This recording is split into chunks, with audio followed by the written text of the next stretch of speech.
discussed with you guys earlier about the airplane noises that you guys hear that probably wake you guys up 3 o'clock in the morning. Saturdays, you're trying to water your grass, you see these planes when it's raining, they unload on you. And people always asking me like, what's going on with this? What are we doing? How's things going? Well, we have the person here today that spearheads the whole thing for our community in South County. Good evening. So, I'm Robert Brown, as Kim said, and I am the chairperson of the Eastern Queens Alliance. The Eastern Queens Alliance is a federation of civic associations and neighborhood associations in Southeast Queens. So your organization is a part of the alliance. And we do many things, but we have a large environmental focus, and one of those is the airport. So how many of you fly in and out of JFK? Okay, and how many of you think that's just fabulous that you can travel maybe 10, 15 minutes to get to the airport? And how many of you are concerned about the noise from the airport? Okay, so I see a lot of hands going up for everything. So, some of you know that JFK Airport, they extended a runway last year. Some of you may know that the Eastern Queens Alliance fought against that extension. We even appealed the case. We didn't win because it's difficult to win anything against the FAA. But you should really be concerned about the airport and living so close to the airport. People all around the world who live near airports are complaining.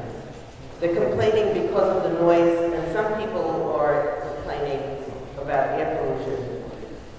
The noise is more than just an annoyance. Because yeah, we get annoyed, we don't, the planes go over. If you don't have cable, your television goes screwy.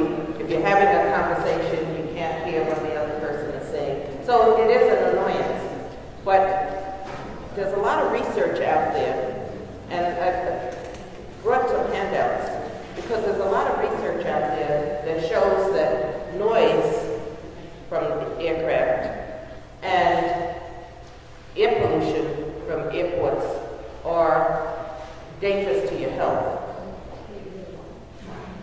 Noise, in addition to being annoying, it can exacerbate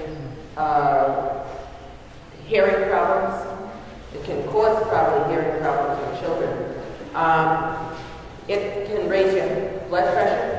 They've done studies where they've measured people's blood pressure as planes go over, and they've found that the blood pressure will go up in some individuals 8 to 10 points on the scale. Now, for a normal person with normal blood pressure, that may not be an issue, but if you have high blood pressure, that does become a problem. So they know that noise causes all kinds of health issues in people, and noise from airports in particular. And if you go online and you Google airports and noise and health, you'll come up with a whole lot of information about why you should be concerned. Secondly, air pollution. Same thing. If you Google air pollution, airports, health, you will come up with a whole bunch of things, because they know that the pollutants that come out of planes as they're taking off and as they're landing also, but you have to really be concerned about the exhaust. That a lot of those pollutants are hazardous to your health. They're carcinogenic, they cause asthma. I mean, there's a whole array of things. And recently there was a study that indicated that there might be a link to diabetes. And we should be concerned in our community, because we know that, one thing, cardiovascular diseases are disproportionately high in our communities. Diabetes is disproportionately high. You name it, there are a lot of conditions that are connected with, possibly connected with noise and air pollution that are disproportionately high in our communities, even low birth weight. So the Eastern Queens Alliance, we've been doing a lot of research on these things. The handouts come from our newsletters.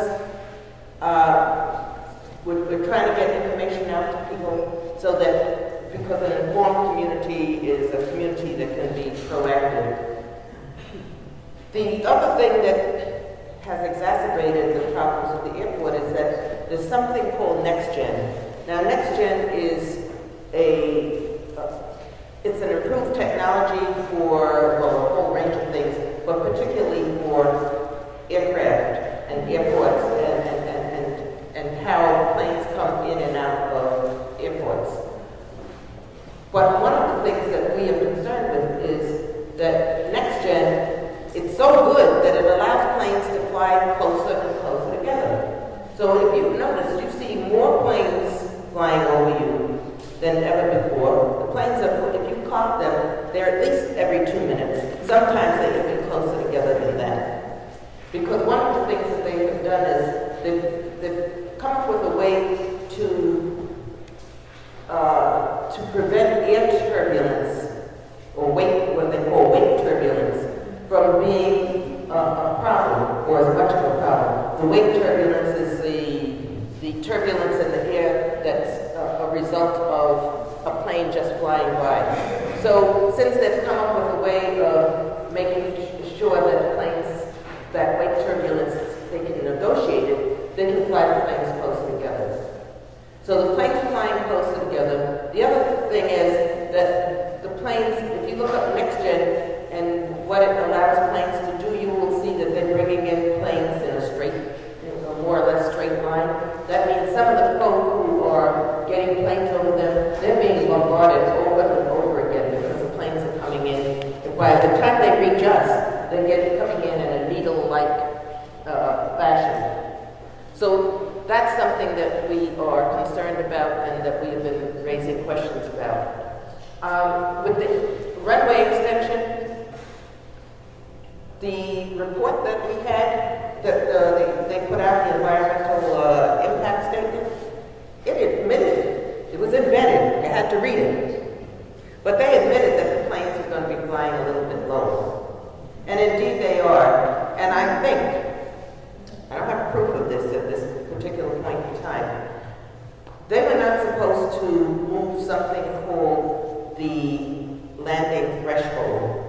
They were supposed to leave it in place because moving the landing threshold meant that the planes would indeed be flying lower over us. Now the landing threshold, just so you know what I'm talking about, it's the point at which the plane has to pass before it touches down. So on the runway, there are some lines that are the landing threshold, and those lines were somewhere in the middle of the runway. So planes that were coming in, that were flying over us, couldn't actually touch down until after they passed those lines. I've been watching planes come in at Rockaway, and it seems to me they're touching down as soon as they pass that fence. Which means that while the Port Authority said they weren't going to move the landing threshold, they probably actually did. And we have no way of knowing that unless we can, you almost have to be overhead to see where the planes are landing. But it's something that we are going to raise questions about. And when I say we, there is something called, or there's supposed to be something called the New York Community Aviation Roundtable. Now that's something that the governor ordered the Port Authority to form because people down here and elsewhere in Queens have been complaining bitterly about the noise. And so the governor ordered two things. He ordered that they do what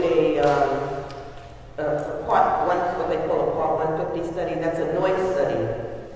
And what that noise study is set up to do is to, first of all, measure how much noise we are actually being exposed to.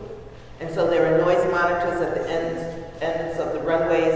There are also some noise monitors that they've put in communities wherever people are complaining about noise. So they've put monitors as far as Massapequa and so forth because people are complaining. So that study is supposed to identify how much noise we're being exposed to. And secondly, they're supposed to come up with a program to help to mitigate the noise.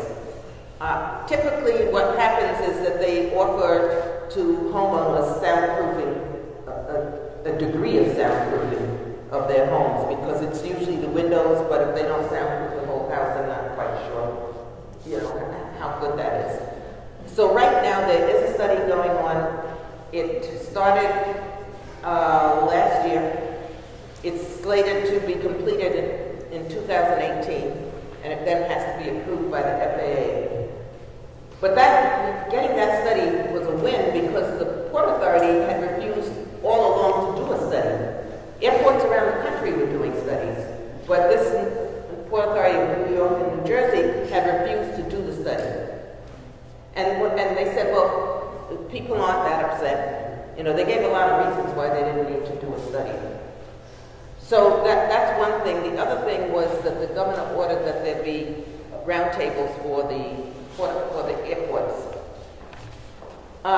Some of you may have seen an article within the last month or so about the roundtable and how there's a lot of wrangling and fighting over the roundtable. In fact, I was named in it. They said I was derailing the process.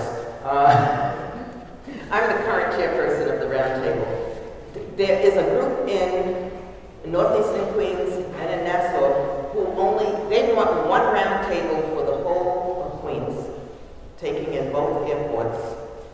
And they actually, when you start looking at what's going on, it's a matter of control. They're looking to control what happens with the roundtable. The Eastern Queens Alliance has always advocated for two separate roundtables, one for JFK, one for LaGuardia. If you look around the country, there is no roundtable that takes in two airports. They're all single airport roundtables. And so the people who keep talking about wanting this one big roundtable, they talk about LAX and San Francisco, but those are single airport roundtables. So there's a struggle. Our elected officials, congressmen, the borough president, Assembly Member Titus, Councilmember Richards, they're all involved. All of them. Those people have seats on the round table. The reason I'm on the round table is because Assembly Member Titus asked me to represent her, because otherwise they didn't have any seats for us, the local people. And there are two other, Congressman Meeks has two people. Patrick Evans is one of his representatives. Patrick is from Springfield Gardens. And Dan Monday from out he's actually from Broad Channel in the Rockaways. But the meetings we've been having issues at the meetings because you have people who want to control. Anybody who saw an article about the last meeting, or if you went to the last meeting, the meeting was, there was so much discord going on there with people coming in with the idea that they were going to control what went on. So they're strolling around the room, they're caucusing. The senator from the Northeast, he was interrupting from the very beginning, which set a tone for the meeting. So all of these kinds of things have been going on. We are standing strong. We're working, as I said, with our elected officials and through our elected officials to make sure that whatever happens, that there is a JFK Airport Committee that is as independent as possible, and that the only time that the two, that anything comes up for everybody is things that really impact both airports. Because that's really the only reason for discussing an issue in total Queens, Nassau, Brooklyn environment. We've been saying that if it's a single airport issue, if it's just a JFK issue, then the people around JFK, the stakeholders for JFK should be the people who are deciding how to approach it and what to do with it. And similarly, for LaGuardia, they should handle issues that are LaGuardia only. There is a time when there may need to be a discussion borough-wide, region-wide, and then that goes to the whole roundtable. And so that's been a position of the Alliance and the people down here. You'll see other positions, so if you Google New York Community Aviation Roundtables, you'll see some of the things that are going on back and forth. What I have been encouraging people to do, and those of us down one, come out to those meetings. Haven't set a date for the next total roundtable meeting, but if you get a flyer or an email saying the New York Aviation Community Roundtable is meeting on such and such a day and time, if you are free, you should come out. You may not get a chance to speak because there are members of the roundtable, and usually, it's like a community board meeting where they first let the people in the community board speak. But you need to be there, because what happens is when you go to those meetings, you see a group of people who don't look like us sitting there, and you don't see us. And that's a problem. So you need to come out. We're having a JFK Airport Committee meeting next week, Thursday, June 16th. It's at Building 14 at the airport. It's from 7 to 9 p.m. If you are available, you should come out to that meeting if you're concerned. Because you need to be present at those meetings. You'll get a flavor for what's going on. The Port Authority, I've asked the Port Authority and the FAA to make presentations, as well as we're going to continue to brainstorm issues and prioritize them, and so we can start figuring out how to address them. So that meeting is coming up on the 16th. The other meeting that I call your attention to, yes? Can you really need the particulars about that meeting, where it's held? It's in the thing, we put an email in there, in your thing, it's one of the meetings in there. Yeah, no, it's, I'll show you, no, it's, right there, could you read that? Yeah. Okay, you have it, it's in there, so you guys have it. Okay, so that's June 16th, 7 to 9 p.m., Building 14 at JFK Airport. Second floor, exactly. So you should come out to that. The other thing that you should come to, and I don't know if you got the flyer yet, but on June 18th there is a community cafe. Okay, on June 18th there's a community cafe, and I brought flyers about that. The community cafe is something that the Eastern Queens Alliance holds periodically about specific issues. And the issue that is coming up for this cafe is the whole topic of environmental justice or environmental racism. We will be exploring what that is, how it might be manifesting itself in our communities, and some strategies, what kinds of things you can do. Living near airports might be an environmental justice issue. The airport, some of the things that's going on with the airport, if they're ignoring certain things, that might be an environmental justice issue.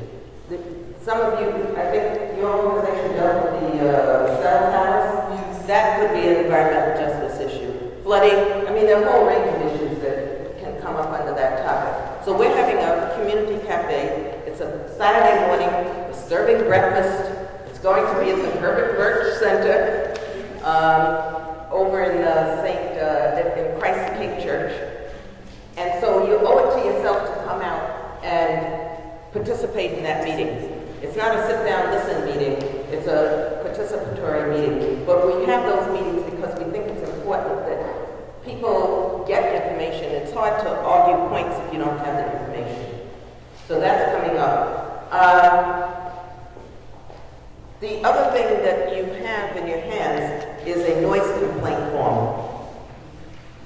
If you were bothered by the airport, if the noise from the airport, whether they're arriving planes or departing planes, and over here we get a lot of departures, which are the noisiest of them. If you are bothered by that, you need to be filing noise complaints. I get, I think it's quarterly, reports from the Port Authority about the noise complaints that have come in. And Southeast Queens is like a blip on their graph, because because people aren't complaining. You see a lot of complaints from other places, but as though nothing is happening over here, as though we don't care. So we're trying to get the word out, you need to complain. And now I know you don't have time to complain about every single plane that comes over your house that you're concerned about, so you can complain about batches of them. Sometimes you can go online, sometimes I write a whole thing under the comments about all the planes that have been going over for maybe an hour or maybe 2 days. But you need to complain, because if you don't complain, then they think nobody cares. Then it looks like it's just me and one or two other people. So we need you to get involved. So those are some basic things that I wanted to talk to you about. Which form? Yes, I gave those out. Everyone has it, some for the back, we have to make more copies. You can go on, the Port Authority has a website called WebTrack, W-E-B-T-R-A-K. Could you say that again for them? WebTrack, W-E-B-T-R-A-K. You can go on there. You can, if you see a plane overhead and you want to find out, well, what plane was that? Where is it going? Where is it coming from? You can actually go online and track the plane. The other thing is you can file a noise complaint through that system. So they instituted that after the governor ordered them to do something. And so it's not a perfect system, because sometimes I see planes that I don't see on WebTrack, but it's there for your use. So I just gave a kind of a brief overview. I mean, there's a lot more detail, but I'll open the floor to questions if anybody has a question. Any questions? No questions? Is there anything about the frequency? You talk about the frequency, like every 2 minutes. Is there any way that they can do a diversion where it's not going over a particular all the time? Because that's what happens a lot. It's all the time. It's every 2 minutes continuously for like almost 24 hours. They claim that it goes according to the wind and the weather. We have been talking about fair share of runways. There are 4 runways at JFK. So we've been talking about fair share of runways. I think they're trying to do a little something, but they're like the weather now, it's overcast or raining. That's when you're going to get a lot of planes flying over this way. And if you don't complain, then it's... Well, I called 311, and I called them multiple times. I didn't know that they had. Yeah, don't call 311 because they're not going to do anything. They gave you a number, a license plate number for JFK. Okay. So I called that, and I called them multiple times. They said, oh, somebody can call it back. I never get any calls back. So, I don't know who's listening to that, or You need to come to the meeting and talk. She can fill out the form. We'll make a copy, but you go to her meeting. When's the meeting again, Barb, coming up? The 16th, June 16th, and the June 18th. Those Right. 2 meetings, if you come to them, you will get more You'll get all the information that Yeah, you need, yeah. because we need to have the community, definitely, Barbara, did you have anything else you want to say? We need to have the community, well, I'm going to let them speak. Is there any more questions? Well, okay, yes. Yes. Could you speak up, stand up, sir? Yeah.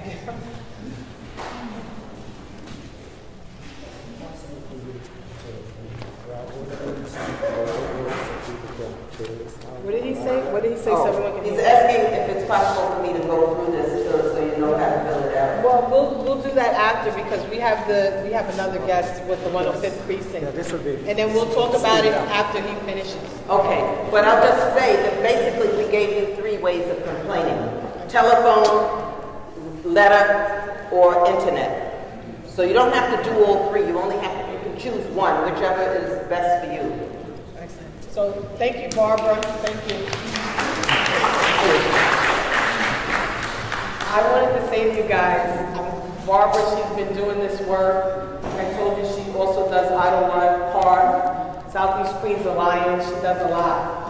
She does a lot. So definitely thankful that she's taking on the airport situation. That's an important issue. Now I want to talk about another important issue, our police department. Oh, okay. They have the flyers. About the fair.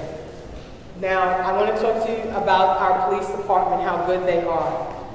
You know, we look at TV, you hear people talk about the police and this way and that. I want to let you guys know there was a gang that occupied a house on 223-16, 138th Avenue, last weekend over the holiday weekend. They posted this huge event on Facebook. They were inviting people to a house that they took over. Without this 105th Precinct Officer Javoda Cooper and our inspector, our deputy inspector, Jeffrey Schiff, none of this, they wouldn't have been able to clean that place out. 8 police cars, 2 paddy wagons, they came and cleared that gang out. They were the Crips. Right in Laurelton, right underneath our noses. They had stripper poles in the room, everything. And what happened was they assaulted 2 girls when they were going home, and they were asking them where did they live. So you guys, we have to be very vigilant in what's going on, you know. But when I called Javoda, we called the police department, they took care of business for us. Those people, they were in jail over the weekend. And we had the owner, we got in touch with the owner. The owner came and cleaned out the house, and now he's fixing the house up, and he's allegedly going to move in, we're not sure. But it's the gang is no longer there. When I come out, I walk over to the house, I walk around, they have the police cars driving around. So, you know, sometimes we in our communities, we hear bad things, negative things about the police department. I'm showing you something that's good. They saved our community. They saved our community over the holiday weekend. Like 500 or 600 people, Crips and gang members were going to be in that house, partying and just going berserk in our community. But without further ado, I thought it fitting that I tell you guys this story. I don't know if you heard about it, because a lot of times we go home, we come from work, we go home, and we're in our homes, and we have our TV on loud or music, and we're not really knowing what's really going on around us. These people were living in our community, and we didn't even know it until they assaulted 2 young children, a 12-year-old and a 17-year-old, a 16-year-old, 17-year-old. So 2 young girls. So, and then they had compartments in the house. They broke open the house, and they had compartments where they were hiding in between walls.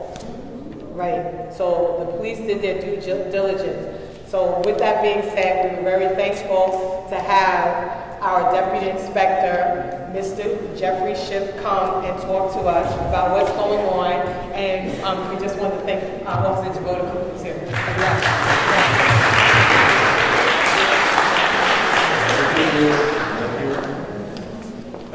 Good evening.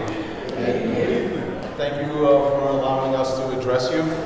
And I want to introduce myself to you. I can talk about myself all day. If anybody wants to hear my full bio, I'll be in the back and you can listen. But I've had 20 years on this job. I came on when I was 29 years old. I took the test right away, and out of these 20 years, 15 of them were supervisory. I passed the test and I moved up as fast as I could. I believe in this job. I believe in public service. My family believes in public service. Most of my family members have served in all sorts of, in the military and on this police force. I always wanted to capture the bad guy. That's just what I am and who I am. I love it. It's the greatest feeling in the world. It's the greatest show on earth. And it's a service. It's doing God's work. So with that, I wanted to make a difference. As I move up, I can make a difference. I can affect that little corner of the universe. The higher I go up in this department, and I try to go up as high as I can. Because what I try to do is I try to be fair and impartial and to serve everyone to the best of my ability and to bring out the best out of my officers. Now, with that, I'm glad she told you about that assault that just happened. We wouldn't have gotten that information if it wasn't for the community notifying us about certain things. And what I've seen in the past is that the community is very important in fighting crime. The police cannot do it alone. It just can't be done alone. It requires all of you. I deputize all of you right now to let us know what's going on. You all have eyes and ears. You know pretty much who lives on your block and who doesn't. I need you to call 911 when you see something suspicious. There's an individual who was looking into a car in Laurelton. He was looking into a car multiple times. And he was young, about 16, 17 years old. A witness, neighbor saw, gave us a call. And as that person was calling us, he broke into the car and was probably either trying to steal the car or steal the contents of the car.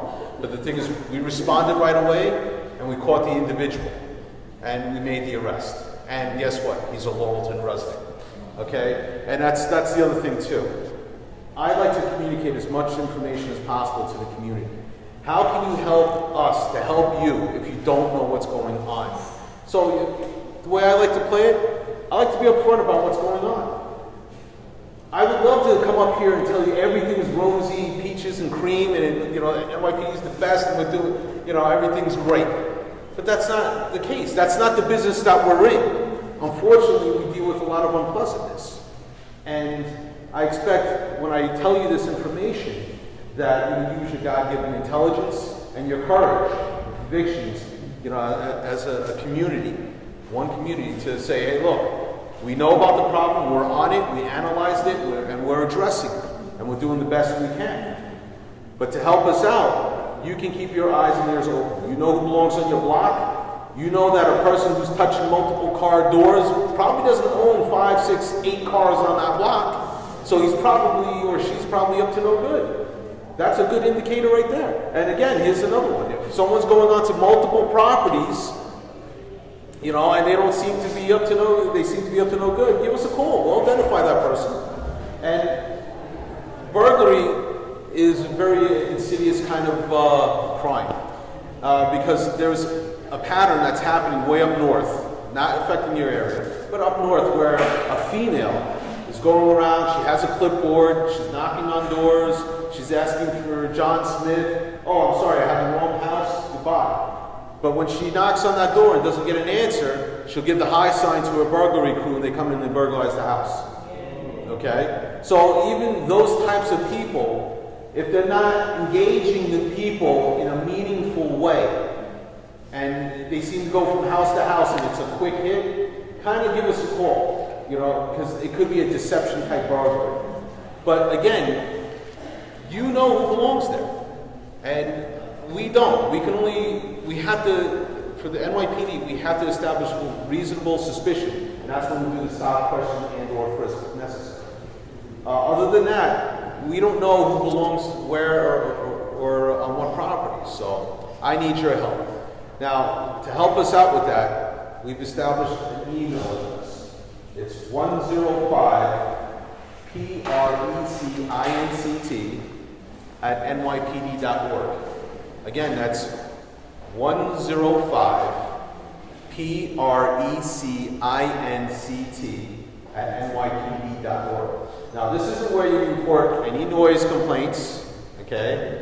Especially airport noise. This is not where you report blocked driveways. This is not where you report, any disputes with your neighbors.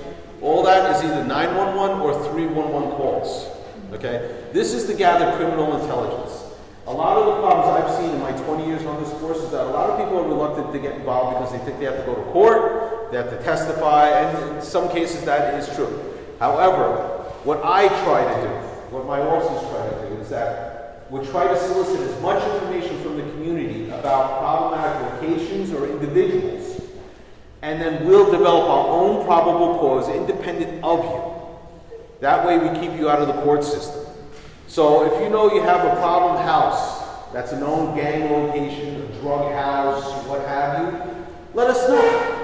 Tell us that this at 80-42-252 Street, there seems to be an inordinate amount of foot traffic, a lot of cars stop by for minutes at a time, same person goes in and out to cars, just a lot of foot traffic.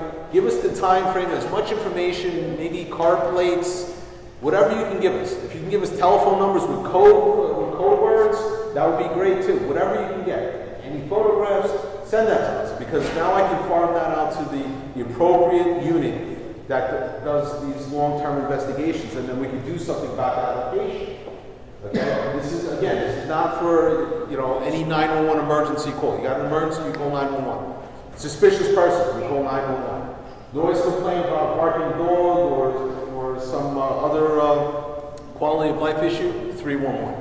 This is criminal intelligence. An individual that you know is a gang member, he usually hangs out in this corner, maybe he's known to carry a gun.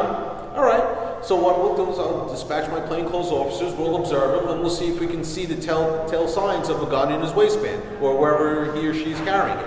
That's what we do, to develop our own probable cause. We'll keep you out of it, and we'll clean up our neighborhood. That's what I'm looking for. So please, utilize that email address, and also call 911. Help each other out. Your neighbor goes on vacation, look out for the property, okay? But then again, the neighbor's got to tell, hey, look, I'm going away, could you please, be on the lookout, pick up my mail, or the newspaper, or what have you. Make sure you don't leave signs that you're going away. But with that, let me just give you just a brief overview of what's going on in the 105 precinct and what's happening in Laurelton itself. In the 105 precinct right now, for the month, we're down 4%, and we're down for the year 3%. For the year, we're having problems with burglaries and grand larcenies. Now, the grand larcenies, I've done an analysis of what's going on with the grand larcenies. Most of that is going to be identity theft. Okay? There's very little that my patrol officers in those radio cars are going to do to combat identity theft. Identity theft is a multi-jurisdictional, multinational, multi-agency problem. Okay, that's going to it's going to have to come from the elected officials, how we deal with this kind of problem. And there's going to be treaties and diplomats, and it's way beyond my little precinct over here in the 105. Okay? But what we are really concerned with, obviously, is street crime, property crime, and most of these grand losses that we take, which we're up in, are identity theft. Once in a while, we'll be able to make an arrest on identity theft, but it's very hard to do that. There's a lot of investigative work that needs to go into it. The other crime that we're having problems in, burglaries. At one point, for the month when I first got here, we were up something like almost 100% in burglaries. Okay, so I knew exactly what crime we had to fight right away. But the good news, in your area, in Laurelton, basically, for burglaries, for the year, we're down 25%. Okay? Yeah. It's great. Hey, listen, I don't mind you applauding when there's good news, because when there's bad news, and I'm telling you, I'm going to get a lot of it. So I like to hear some of the good stuff, too. For the past month, we only had 3 burglaries compared to 9. And there was a pattern that we have established in the Laurelton area, where it was established in late March. But basically, we had 8 hits in that pattern. It's side door, back window kind of thing. It happened between like 9 o'clock, 10 o'clock in the morning till about maybe 6 or 7 in the afternoon. Generally, when people are away. We've mobilized our forces into the area, plainclothes, uniform members, and what probably happened, we displaced them. We did catch a couple of burglars on the outskirts, but we're not certain that they're the ones responsible for the burglaries that were occurring in Laurelton. In fact, we have an idea who is doing it. There seems to be a crew that live in Laurelton. And I wish I could give you that information as to who we think it is, but that's not how we work. If they were convicted of a crime, believe me, I would tell you that these people were convicted of a crime, and that would, if you see them around your neighborhood, please give us a call. But that's not the case. So we flooded the area for about a month or so, actually maybe about a month and a half, police officers. And that's why you're down, for the year, you're down 20%, and for the month, you're down about 21% in crime. There's a reason why, because we had the cops in the area. But if you remember, we had a cop-involved shooting maybe about a month ago, a little less than a month ago. My officers thought that there was an individual in a car who was casing locations, and it turned out to be he was a very bad guy. He wasn't a burglar, but he was a very bad guy who had multiple guns in the car. He just got out of jail serving time for a gun, illegal gun, and he had a gun on him. So unfortunately, he decided to resist arrest and was shot, but he'll live. We did a thorough investigation. The officers will be fine. But the point is that this individual, we thought we displaced them out of this area. And that's what it looks like what we did to the burglars. We displaced them elsewhere. And that's why burglars are down big time. So like I said, at one point we were up like 100%, over 100% in burglars. Now we're down considerably. We are down 12% for the month. You know, for the entire command. Okay? Thank you. And again, some of these arrests that we've made were due to witnesses and neighbors and people calling up and letting us know. We just caught a guy today who blatantly just broke in the side window, and the homeowner saw it. Goes into his house and confronts, "What are you doing in my house?" He jumps out the window, but he called the police, and we were there. We nailed him. We got him. And this guy, he lives in the Bronx with like 40 arrests for burglary. So it's not something that he's not someone who would be on our radar to watch. He's coming from way out of town and doing this in our neighborhood. Okay, so it's not. I say 50% of our criminals do come from the neighborhood. The other 50% coming from outside. So we do look for that. So the burglary pattern. The first incident was on March 28th. The last incident was on 5/6. There are 8 hits. Again, 5/6. It's been a month since we can attribute anything to that pattern. So those individuals know that the place is too hot. We did have, here's another good statistic for you, robberies. We had 17 versus 15, up 13% robberies for the month. This is precinct-wide, okay? And the good news is, out of those 17, we have 16 robbery arrests. 16. Now, my job, ideally, is to prevent crime, right? If I could do that, I'd rather have no victims at all than have a victim. Now, absent that, the next best thing is, if a crime occurs, to capture the perp. Okay? That's what I want to do. And that's what we've been doing, obviously, in this case. 16 out of 17, that's a phenomenal statistic. Okay? And then the third alternative, if I can't, prevent it or capture it, then I want to displace it to someone else. Give the 103 or Nassau County the headache. Okay? That's what I'd like to do. So, but for your area, we only took one robbery for the month. One robbery. And that robbery, there was an individual who was shoplifting, was confronted, and he presented a knife to the owner of the store. And but the thing is, he called 911 right away. We got the perpetrator pretty much walking out the store. So that one is solved. So that, and guess where that guy lived? In Laurelton. Okay? But one of the problems that we are having, now here's where we do have a problem, is with stolen vehicles. We had 5 stolen vehicles in 1 month compared to none last year, okay? And for your area, we have 14 versus 9 for the year, up 5. So this past month was pretty bad for us when it comes to stolen vehicles. Like I said, we did arrest that 16-year-old for stealing a car. Hopefully that will solve the problem. But these individuals who were stealing the car, they stole an 89 Chevy Camaro, which was left running, by the way, with the keys in the car, the door wide open. All right, crime of opportunity. A 2008 Infiniti QX was stolen. 2 Nissans were stolen, a 2015 Versa and a 2009 Altima, and a 2012 Volkswagen Jetta. So it runs the gamut of all types of vehicles and all years. So I can't even tell you that there's a commonality here, other than their vehicles, and they're all over the place. So it's not like a clustered area. So I know that these are tough to fight because it takes maybe 15 seconds sometimes to steal a car. It's really quick. Unless we have like some sort of evidence that that car is stolen, we can't stop that car unless they committed a traffic infraction or we have some other probable cause. But those are the problems that we're having in this in your area.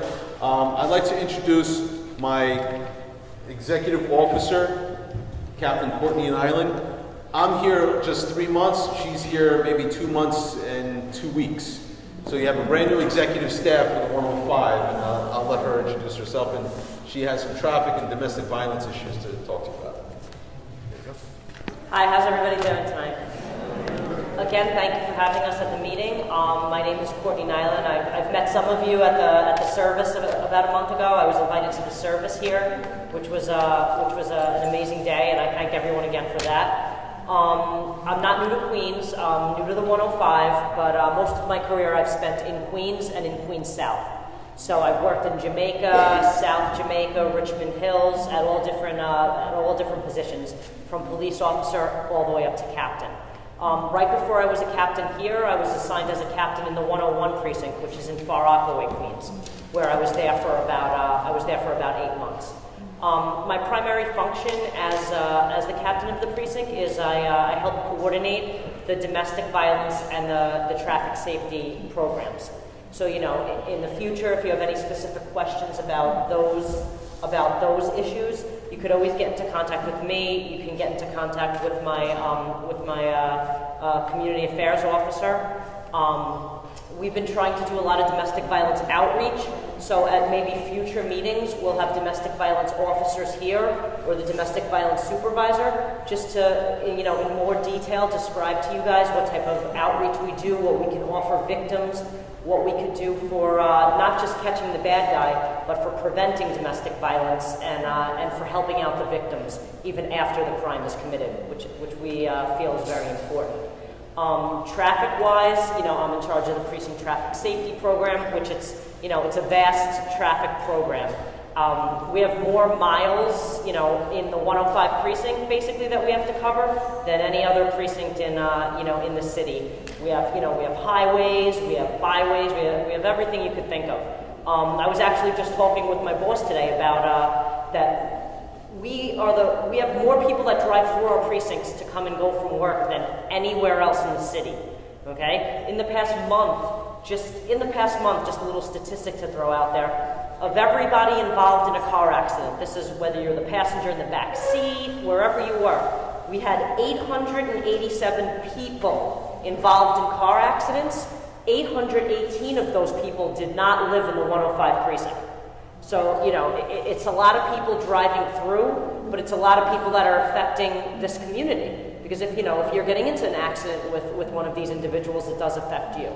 So, just really quick for the month, we are actually down in police accidents in the 105 precinct, which is very good. We're down by 3%, which doesn't seem like a lot, but it's the difference of 20 accidents. And for 20 people that might have been involved in those accidents, that is a very big deal. Same thing with injuries. People involved in a car accident getting injured, we're down 5%. And again, that might not seem like a big deal, but it's the difference between 10 injuries. So to those 10 injured people, you know, it might mean a lot. So that is good. In our, like the inspector said, now we got to go with the bad news a little bit. In this specific area, the area of Laurelton, we are up in car accidents. Okay, we're up about 15 car accidents in this area this year as we had last year. Okay, and you know, like I said, that's not mostly coming from the community members. It's mostly coming from people traveling through.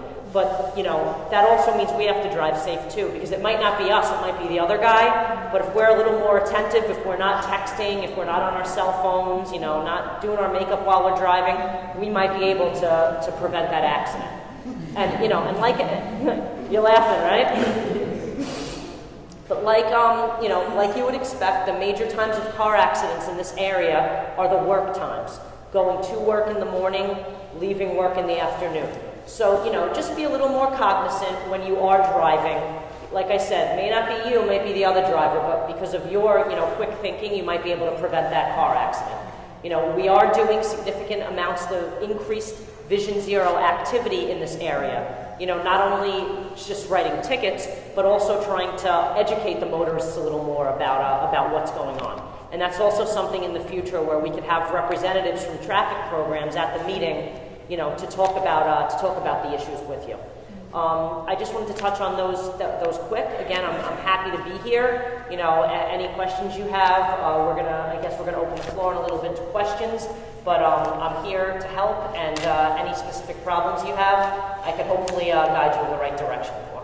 I'm going to give it back to the inspector.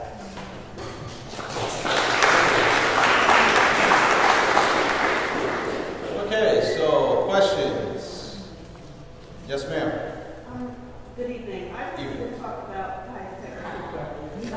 speeding in our community, and I have made several complaints. Detective Cooper and I have talked about it. I live on Francis Lewis Boulevard between 131st and 133rd, and I walk a lot in the community. And there are certain things that I see literally every day. I'm going to tell you quickly. People making U-turns on Merritt Boulevard into a one-way street. So it's a one-way from the left to the right. They're making a U-turn from the right to the left. I've never seen anybody stopped for it. We have at Merritt and Francis Lewis at Rental Center, they park their trucks on the sidewalk. It's part of their business plan, apparently. I've called and called and called and complained about that.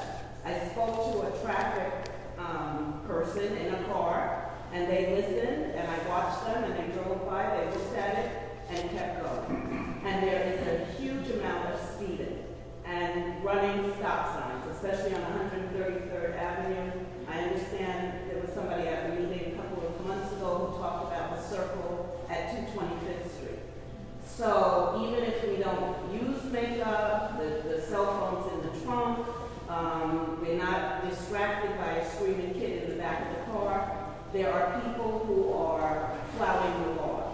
And unless, I see we have parking meters, people getting parking tickets, they need to get tickets for moving violations every single day. And I don't know, those of you that, we all live here, you're seeing the same thing that I'm seeing. U-turns on Merritt, wrong way into a one-way street. And they do it all the time as if this is permitted. So I know it's a huge precinct and miles of 375 miles. and it's a 25-mile-per-hour speed limit, and there's a lot of speeding. School buses and cars.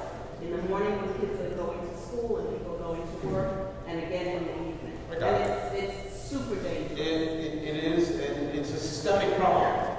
We have 35,000 cops, about 20,000 of them are on patrol, and divide that up, it turns out to be about something like 7,000 or 8,000, or maybe about 9,000 on patrol at one time for the entire city of 8 million people, plus all the commuters, etc. The problem is that there's speeding everywhere. There's the law breakers of the moving violations and traffic laws. They're everywhere. We get complaints all the time regarding all sorts of areas of the 105. What we can do is, since you took the time out to come to the meeting, this squeaky wheel gets the grease. You gave us some locations. We're going to address them. Okay, but you have to realize that we cannot be at those locations 24/7. We do have crime issues, and if I have a cop car issuing out summonses, they're not fighting the crime that is invading your home or they're robbing a person, etc. But what we can do, you want these locations to us? My XO will be in charge of. She's in charge of the traffic program, the summons program. We'll give them some love, okay? And then next time when we come back, we'll let you know what we did. Or maybe you would have seen it yourself, okay? I appreciate that. And I'm not putting traffic above people. No, it's just that. Or any of that. She asked, I'm Yep, No problem. no, and I appreciate it. My job here, our job, we're managers, okay? We have to put our resources where we can get the biggest bang for our buck, and also to prioritize those problems within the community. Everything is a priority, of course, but again, he who defends everything defends nothing, okay? So you have to we have to be judicious about how we place our personnel and attack what problem. But again, we give those we give that special attention to those who come out to civic meetings like this, because you care. You're helping us, so we're going to help you. Anyone else? Let's go on this side. Yes, sir. can we address double parking at the medical court? Did you speak up, sir? Speak up. No, speak up. Raise your voice. Oh, he came up before for his question. Oh, okay. We have a problem on American Boulevard. Just before you get to the post office, Double there's parkers. double parking. Double parkers on America. Especially on a Saturday. Okay. There'll be an accident happening there. Yeah, no problem. You know, it's funny because not too far away from here, there is an actual double parker that I stopped myself on, I believe it was Saturday, was it Friday or Saturday? But this individual was parked in the right lane, and there were 3 spots right next to her. Okay? Blocking Merrick Boulevard. I couldn't believe it. I'm going to be honest with you, I was outraged. So you know what I did? I put on those nice little blue, red, and white lights that I got. Asked her for a license. She couldn't produce a license. Okay? Further, what I saw in the center console was a bottle of open Heineken.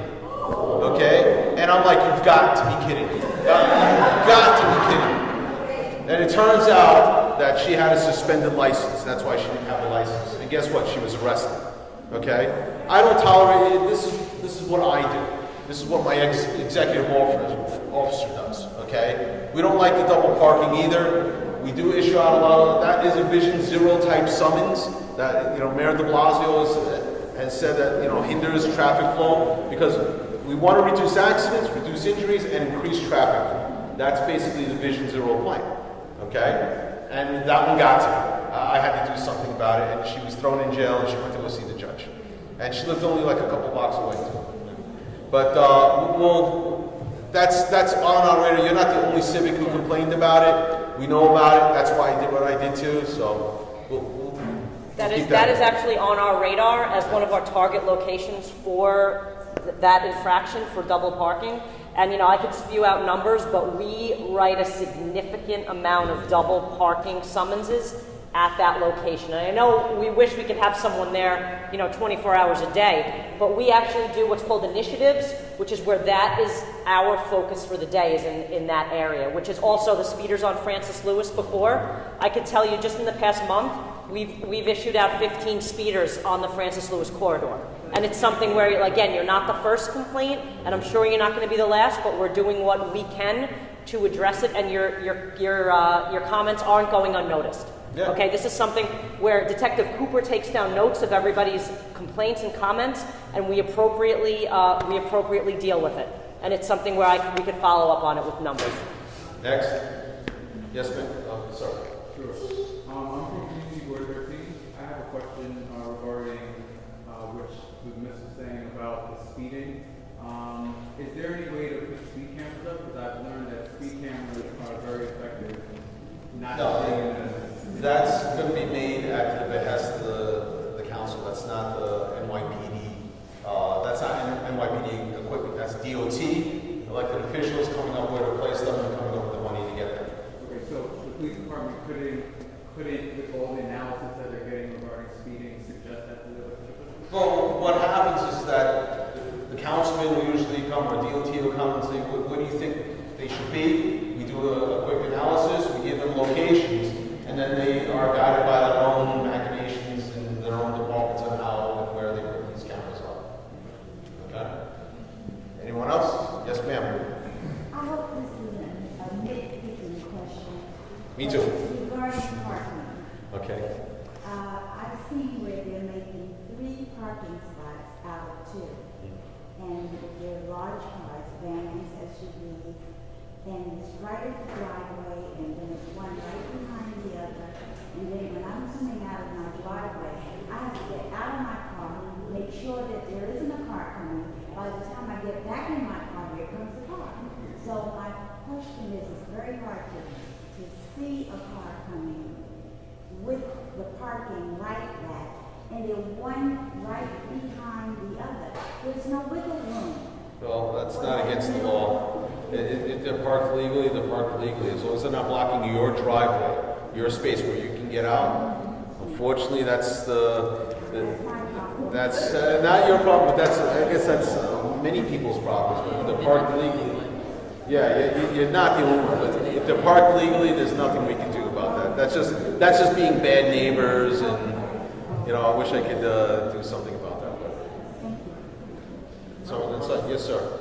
With parking as tight as it is around New York City, why don't somebody, the police department or the fire department, indicate exactly where you can park with, coming close to a fire hydrant? Okay, that's not a police department issue. That's not an FDNY issue. That's a DOT and a city council issue. Okay, it takes a matter of law to do something like that, and that's not what NYPD does. You want to talk to your councilman or your elected officials and or your community board, there's a man right there. You know, he can convey that information over to you know, DOT and make suggestions. Okay? Yes, ma'am. President, could the 105 precinct satellite station be open on the weekend, or is someone people already? The satellite is open 24/7. That was made so the first week I got here in the first week of March, it's a 24-hour, 7-day-a-week operation now. Okay, so we have coverage on the midnights, the evenings, afternoons, morning. It's open. And second question, would you say there's an infiltration of gangs back in what we were talking about? Because at one time I thought that they had sort of fly down, and I didn't know what happened on weekend because I was there. It's very important. But the incident, I said, wow, what's happening now? The gangs coming back.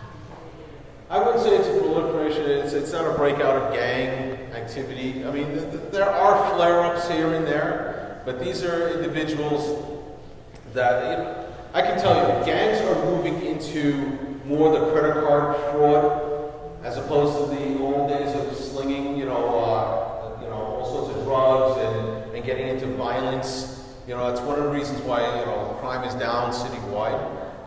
They're getting smarter, unfortunately, and they're saying, hey, look, it's a lot easier just to do credit card fraud than to commit a robbery.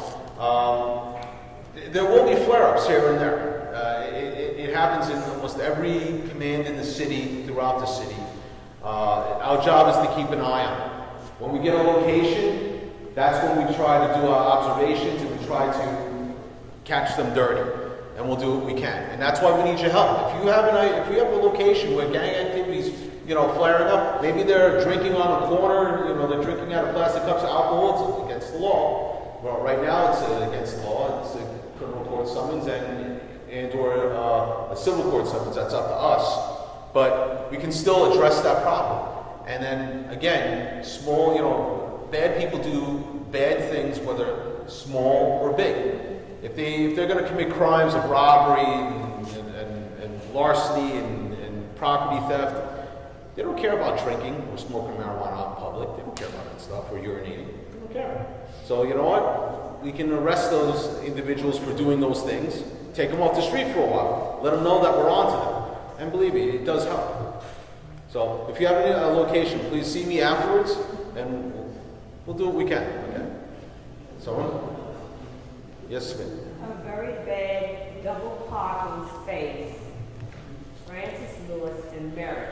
Chase Bank and Laurelton Bank. When you coming straight down and the way the street is, they're double park on both sides. You got to swerve to keep from hitting this car swerving from hitting that car. Very bad there. At those two banks. Very bad. A lot of traffic problems here. And if you notice, you know, so far, you know, these are locations that we had cars there. At every one of these locations, who's going to be fighting the crime? You see my point? So that's why, again, we have to be judicious on how we attack these problems. And we usually do a corridor system, as my executive officer said. You know, just because we have a problem at one location doesn't mean that we're going to just stay at that location. It's a systemic problem along a long way on Francis Lewis or Merritt Boulevard, or what have you. And that's why we address it accordingly. Okay? But that's very busy. We'll put that in. And if you double park, I got you. coming around that corner, bang. I understand, and we'll do what we can. Okay? Anyone else? Yes, ma'am. As far as protecting the neighborhood, do you randomly patrol the neighborhood in the middle of the day, knowing that a crime usually occurs when people are waiting for us? it's not a popular thing, but I change the tours of my officers, when appropriate. And again, everybody, you like to work a 9-to-5 job, right? Now, what happens if your boss said, you know what, you got to work till 4 in the morning? You going to be happy about that? Really? But you know what, my officers are dedicated. They know what this job entails. I change their tours, I change the locations where they work, and they're very responsive. And because of that, that's why you're down 20-some-odd% in your area, because we had that burglary problem. And I moved in a lot of plainclothes officers in the center of the problem, and then in the surrounding area, we put uniformed officers in the area. And it obviously, it scared the perpetrators away. But when it comes to patrolling, it's funny that you mentioned that. We have a new tool. It's called the AVL, Automatic Vehicle Locator. Now, what this means is that every cop car that belongs to the 105, and in NYPD pretty much on patrol, has a GPS device attached to it. And guess what I can see? I can see, how fast they're traveling, what direction they're traveling. I can see if the engine is on or off. I can see all sorts of things, their history, where they've responded to. And it's a nice little trail. And I can see how they patrol an area. And I'm using that tool as a management tool, not as a gotcha tool. And this is what I explain to my officers. What I'm telling you is the way I explain to my officers. It's management. A lot of the times we have blinders on, and we just see one thing. We may just patrol just Merrick or Francis Lewis Boulevard, but realizing that they have to get off of those main roads sometimes, and they have to go and do the cross-hatching of the area. So everybody sees the police car. And it's taken some time, but they're starting to respond and understand the value of this. And I get to critique my officers. Like, guys, you can't just go up and down on Cross Island Parkway. You gotta get off, you gotta go into this area, you gotta go up and down every avenue and every street. Go to dead end, go into the park. You gotta do these things. And they're starting to respond. And again, I'm thinking this is one of the reasons why we're down in crime. Okay? Because we're patrolling more effectively, we're very responsive. We see the problem as fast as we possibly can, and then we'll react to it. Yes, ma'am. My husband likes to look out the window quite frequently. And we have asked that there be more patrol in our area. When the rare thing happens that we have to see a patrol car coming down the street, they are going at breakneck speed. They're 80 of the 10. Well, this is a big precinct, 375 miles of roadway. My cops do like to get to, again, you call 911. Do you want them there as fast as possible? Okay, well then that's what they're doing, okay? They're not even have to go get a meal. They're on lunch, okay? They're doing it because they have to get to a location very quickly. And that's one of the problems faced by the 105, because we're so large, a job can come down, below the Bell Parkway, and the next minute the officers have to be directed up towards Glen Oaks or something of that nature. So we're trying to be very smart about how we deploy our personnel. We're using the satellites to keep them in the satellite area, which is south of Francis Lewis Boulevard. Okay? So I wish we could have a cop on every block just patrolling or, issuing out summonses and things of that nature. It's not going to always be possible. If there's crime on your block and it's out of control, believe me, we'll be there. But we'll do what we can. Yes, ma'am.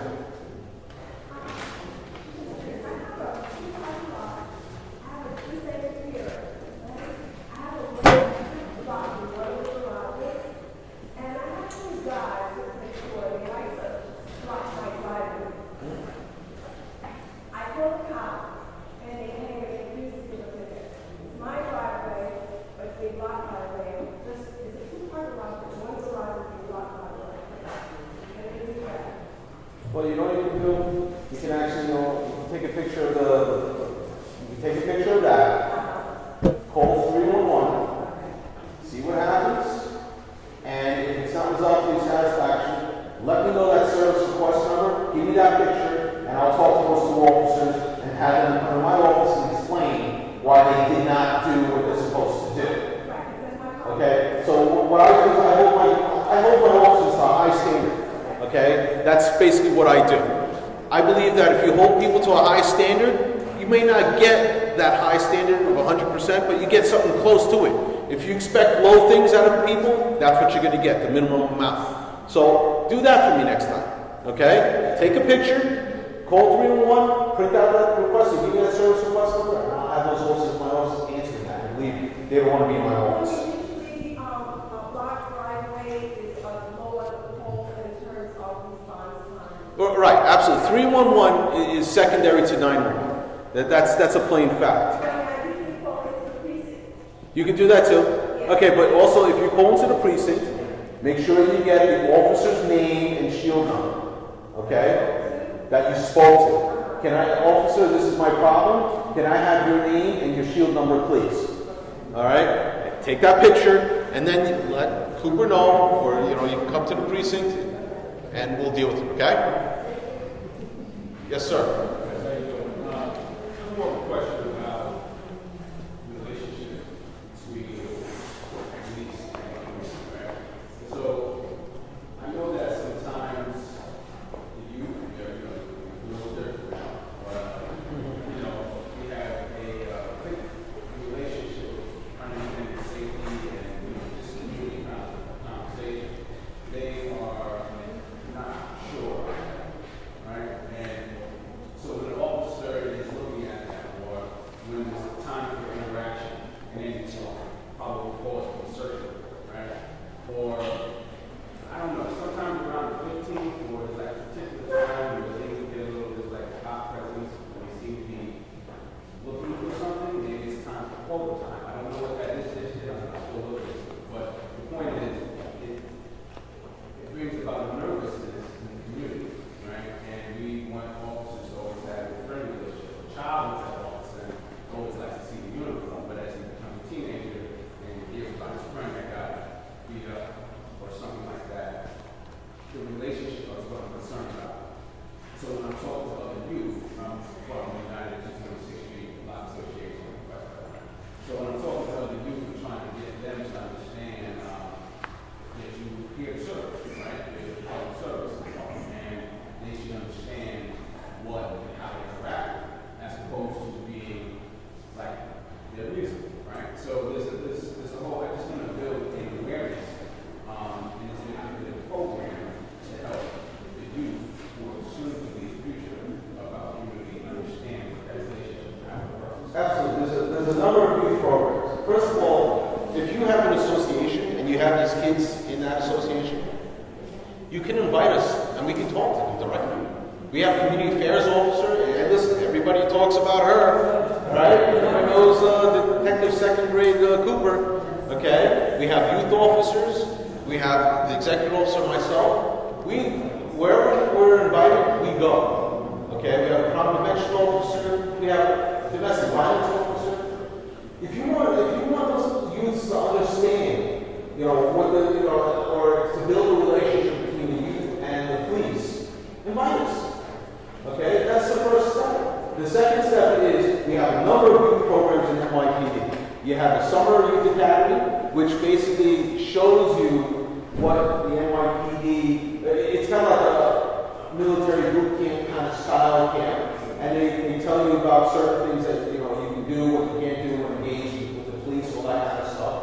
And also it helps build leadership skills and self-confidence, self-esteem, things that are lacking in the minority community and amongst our youths, right?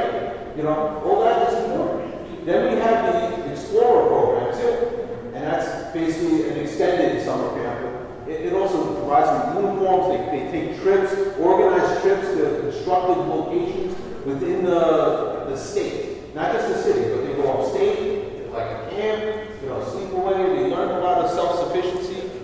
There's a lot of things that we do offer, and we advertise this. You go on the website, you can contact Detective Cooper, come to our community council meetings, which is the last Wednesday of the month. You can get all this information, because it does start young, okay? It does start at the home, with the parents explaining, or the guardians explaining to the kids how to behave, how to act, and what's responsible and what's best for them. That's where it starts.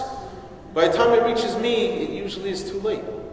You know? And to be specific, I'm talking about when a situation occurs and the officer approaches you. right, well, we can talk about it. Right, he's not, well, We can talk about that We can because talk about it. it's getting late and we there's Ms. Lambert around would like to ask a question. She's really patient. Yeah, so, but we can talk about it, you know, talk to the Cooper, okay? There was one more question? Yes, Miss, one more question and then we're going to close Ms. Lambert Brown, please. I think that we kind of talked about a lot of important things in regard to traffic and noise and all that sort of thing.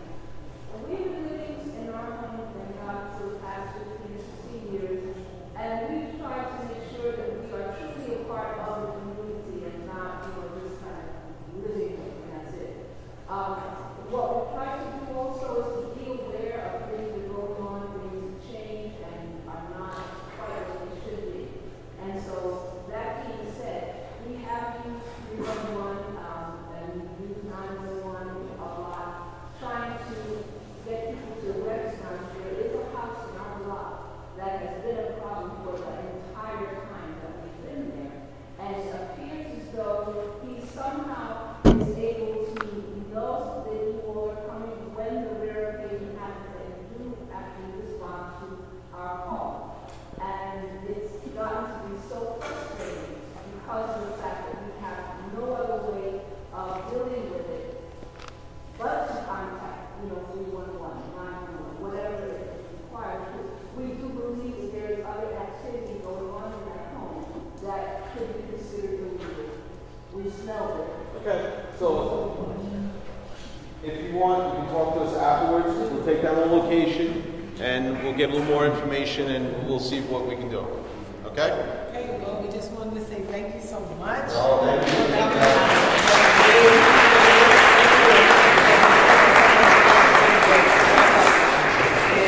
We'll be in the back answering anyone's questions, okay?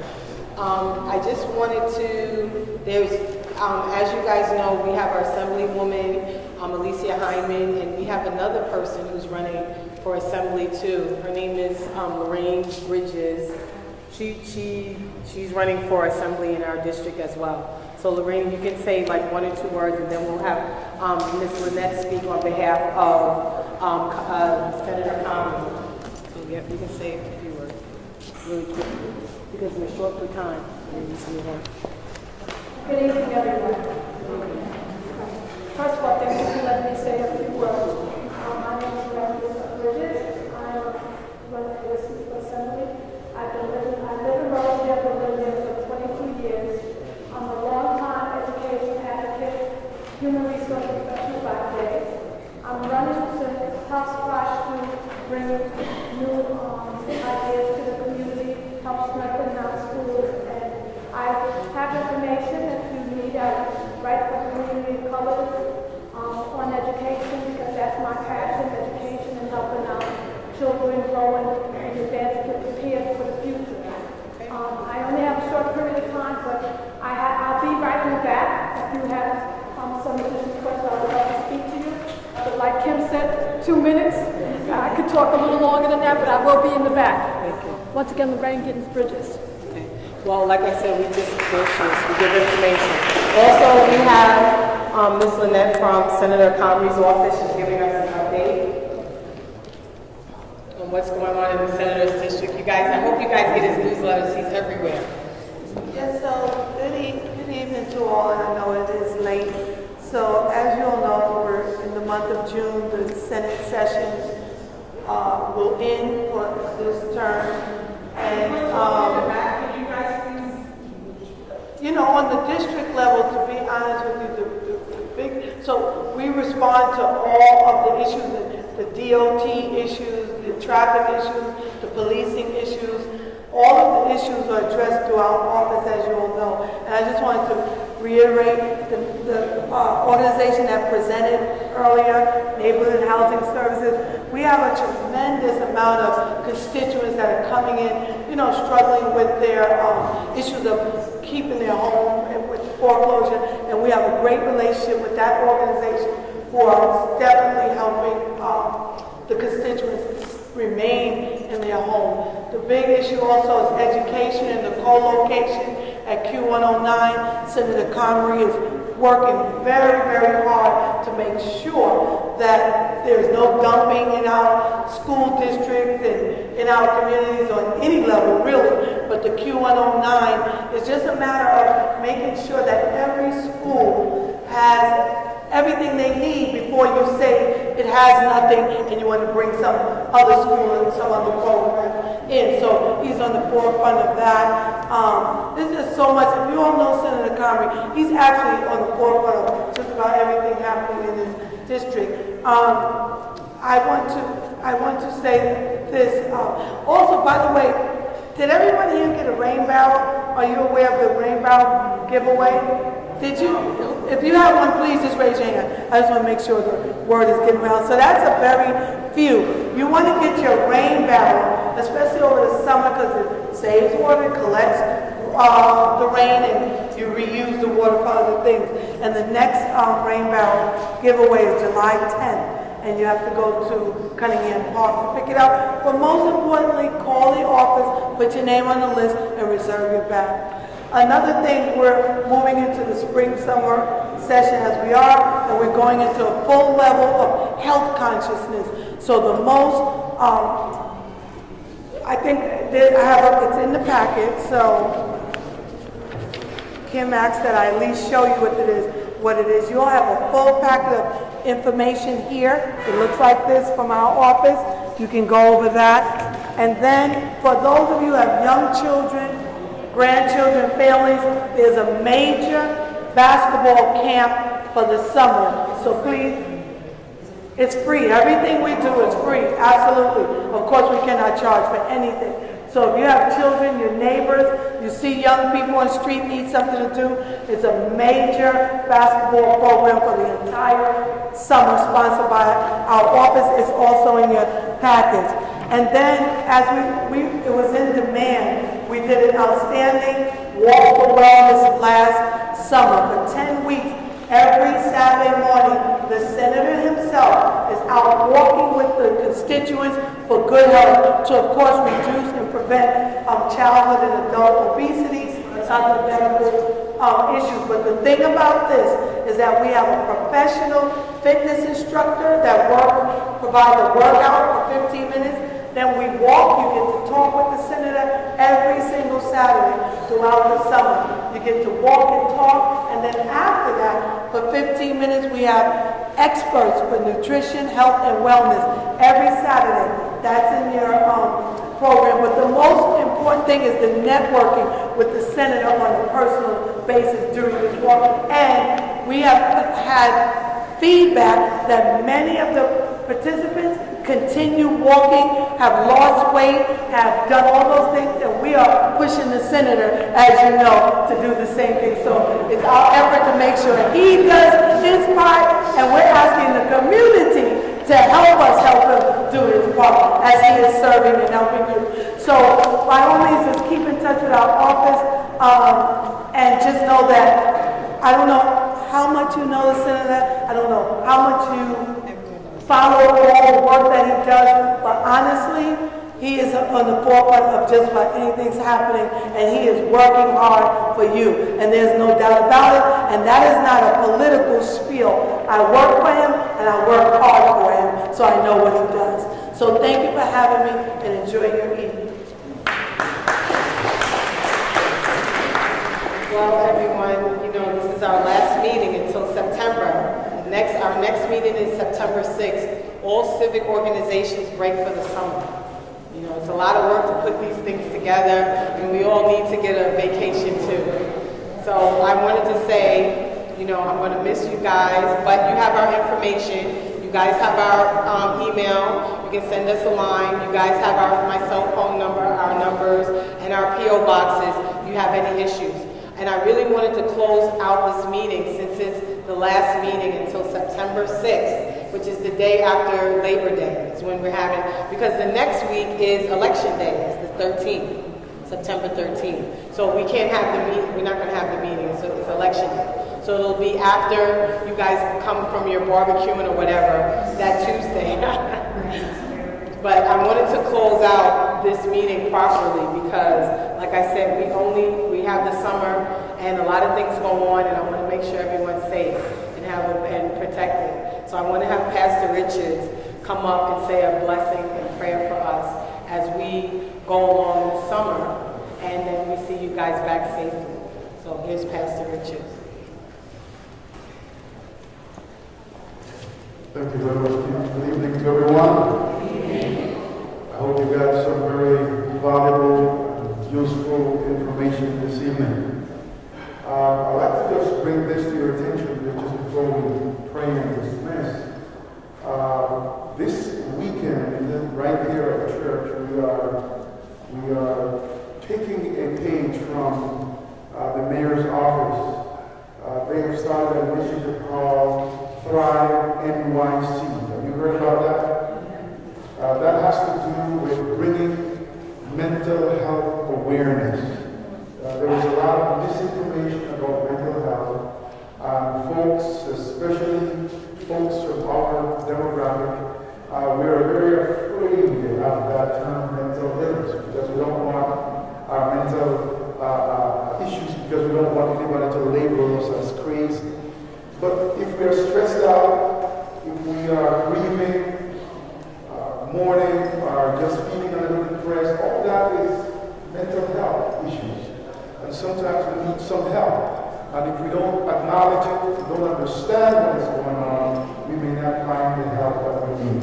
So this Friday, coming Friday evening, we'll have someone from the mayor's office here, and we'll have a panel of experts who will be discussing this topic and talking about it, and there'll be opportunities also to ask questions and be informed the best way possible. So if you can join us, we invite you to join us. We'll begin at 7:30 in the evening, not down here, but upstairs.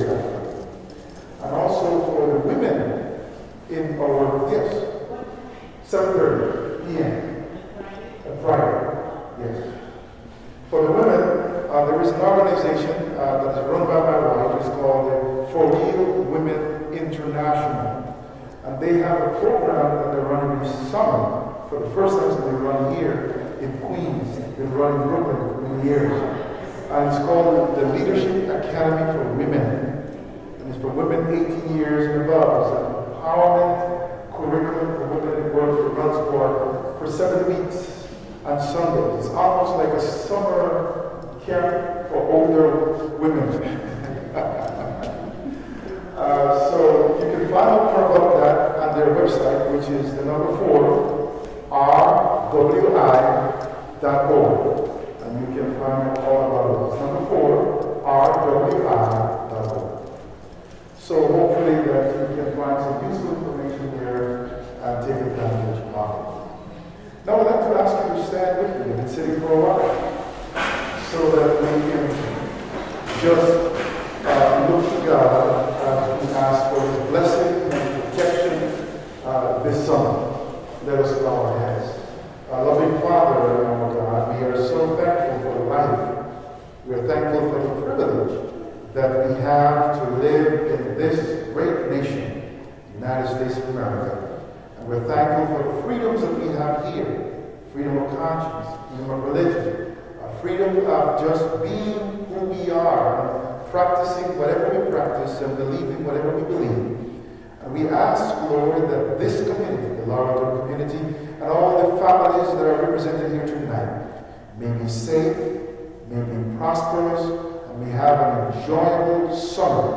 And we ask that all the information that have been shared, we may be able to put it to good use for the benefit of our lives and the lives of all families. And know, O Father, Creator of us all, may your presence be with us and remain with us, above us to shelter us, beneath us to uplift us, behind us to protect us, before us to guide us, and within us to empower us.